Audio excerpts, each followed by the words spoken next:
myself, and I've actually and what I love, and Steve, you may like to hear this. My son, I used to actually show my kids how to make little pizzas with like pita bread.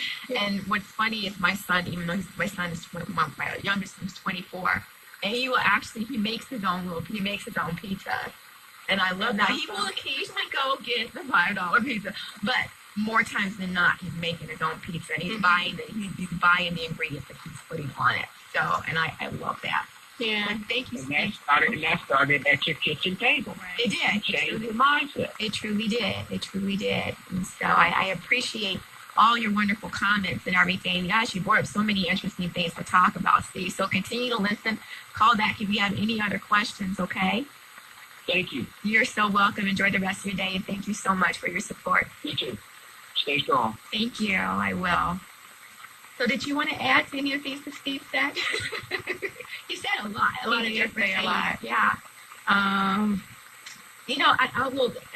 ask you about this, because one of the things that I think he pointed out was that, it starts at home. And you mentioned that with the homework challenges, that the kids are asked to make a step towards health when they get home. So I imagine they're probably bringing information, resources that you provide them into their home, right? So I imagine, does that stimulate, have you found that the students have shared that it stimulates conversation or change in their house?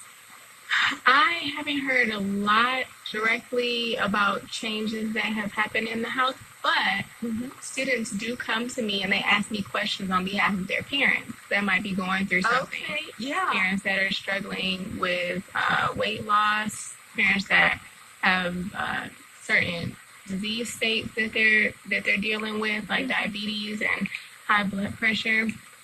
And I'm sure there's no doubt in my mind that they're taking that information home to them. And I always talk to students, because at one of my professional development classes, they talked about how parents buy what children ask for. If your kid keeps begging you for pizza, when my kids are begging me for pizza, even though I'd rather have a salad myself, I'll buy pizza for them. Sometimes they're begging for shoes, or they're begging for maybe chips sometimes, or whatever it is that they consistently ask for. They get it, because we as parents typically will try to give them what they want, sometimes at least. And so I encourage them to ask for the fruits, the vegetables, the whole grains.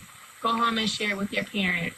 When they do the healthy homework, their parents are cooking the food usually, so they're getting involved. And I'm sure that they're having an impact at home as well. Yeah, so when kids are asking for those foods, their parents are going to get them in most cases. So now you go to many different high schools, and I know one of the things that we talked about a little bit yesterday, and I wanted to give you the opportunity to share your experience. You go to many different schools, and I know that you see some commonalities and differences in those schools. I would like you to talk about your experience with that and some of the challenges that you face because of those differences and commonalities. Yeah. So absolutely. One of the commonalities that I see is bright children. Everywhere I go, no matter if I'm in a low socioeconomic community, or if I'm somewhere where the students have a little bit higher socioeconomic status in their homes, the students are smart, and I see the potential. I see potential in every school that I go to. One of the things that's different, though, is the mentality can be really different of the students. If you're in a test-paying school versus a school that's a neighborhood high school in Detroit, and in some of the schools where you test in, your Cass Tech, your King, your Renaissance high schools, those students are motivated by grades. They're motivated by doing well, and they have certain goals that they've set. So when a teacher says, I'm going to give you credit for doing the healthy homework, they're more likely to engage in it. Okay. I see what you're saying now. Because they want to get a good grade, they're going to do whatever it takes to get that grade. Now, if I go to some of the other neighborhood high schools, sometimes the students they are not as used to eating fruits and vegetables in general, they can still be open to it, but I feel like there's a barrier that I need to cross first. Okay. Because, they have so many things that they are dealing with in their homes, in their lives. And here I am saying, I would like you to have fruits and vegetables for your snacks. I want you to eat healthy because it's going to benefit you 10 years from now when those students might be more concerned about today or how to just get through today and get through tomorrow. And so I have to try to do some visioning steps with them and show them why it's worth their time. And sometimes it might not hit right away, but I think that seeds are planted in those cases. Where it's definitely seeds are always being planted. Absolutely. And just for them to have that information, they deserve to have the information, whether it's more of a difficult talkative class or not.